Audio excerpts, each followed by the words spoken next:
What a good nap. Man, this is a beautiful weather.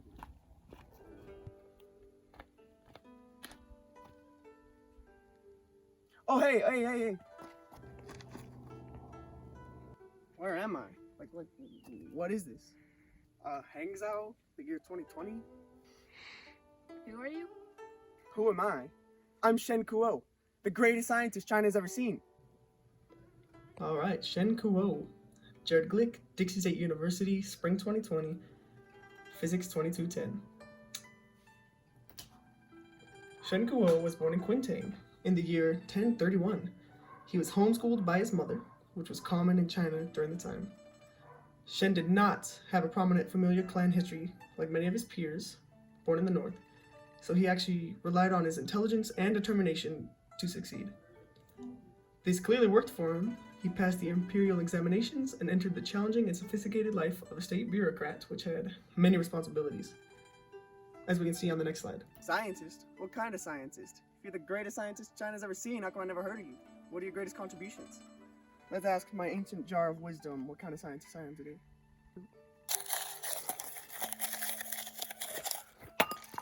Looks like I'm a cartographer today. Shen had a love for science. He studied in all of the following fields. As you can see, there were many fields there that he studied in.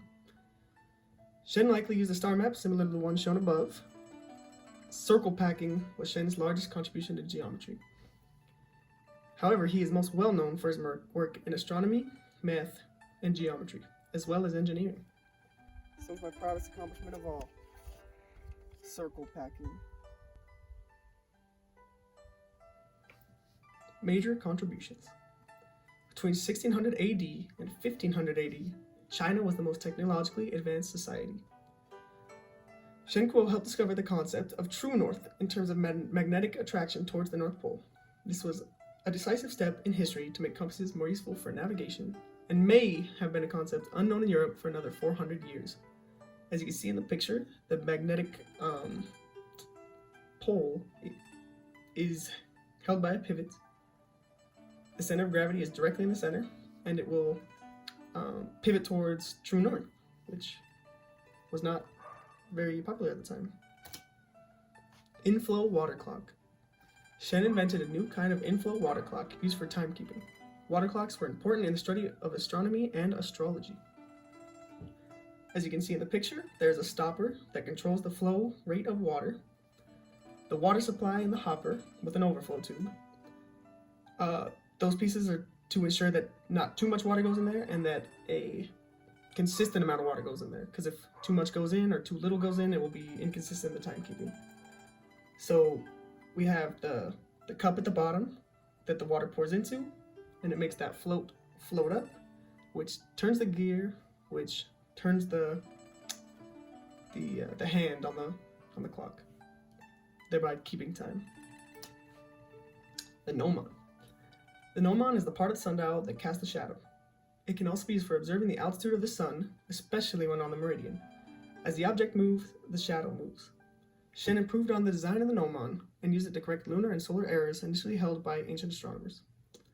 Shen likely used a gnomon similar to the one depicted.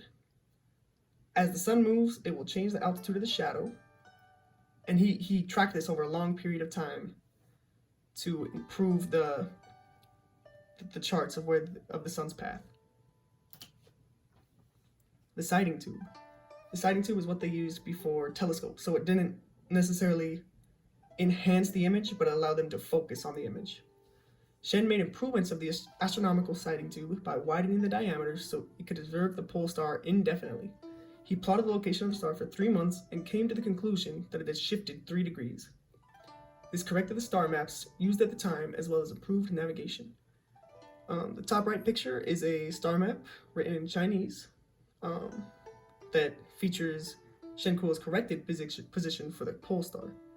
Then the bottom right image depicts people using sighting tubes, and Shen's was likely similar. However, he must have fastened it to observe the star over a long period of time, and that's why he widened the diameter. One of my greatest accomplishments of all time, this sighting tube. All right, this is where it gets interesting. Shen accurately hypothesized that rainbows were caused by sunlight passing through rain droplets. He used this to determine the altitude of the apparent sun is higher than the actual altitude of the sun. A lot of his discoveries were created because he had such a love for astronomy that he happened upon other things such as that. Shen Kuo explained that celestial bodies were spherical because of his knowledge of waxing and waning of the moon, and explained that the moon did not produce its own light, and it rather reflected it. He actually had fights with scholars at the time about these similar things. Shen Kuo formulated a hypothesis about the process of land formation, geomorphology, based on several observations as evidence. This included his observation of fossil shells in a geological stratum of a mountain hundreds of miles from the ocean. So he was traveling and he stumbled upon shells that he knew must have been from the ocean, but it was hundreds of miles away. So in his mind, this was not a popular belief at the time like it is now. He decided it must have moved over a long period of time to be hundreds of miles from the ocean. And this discovery led him to hypothesize climate change, using evidence of fossilized bamboo within China's dry northwestern climate zone. He hypothesized that climates naturally shifted geographically over time, which we know nowadays to be true. So he stumbled upon some. He said they were like rocks. So bamboo made of rock is how he described them. We know it now as fossils. But he stumbled upon them in a zone where he knew that bamboo would not be able to grow. So he decided that part must have been more humid at the time to grow the bamboo.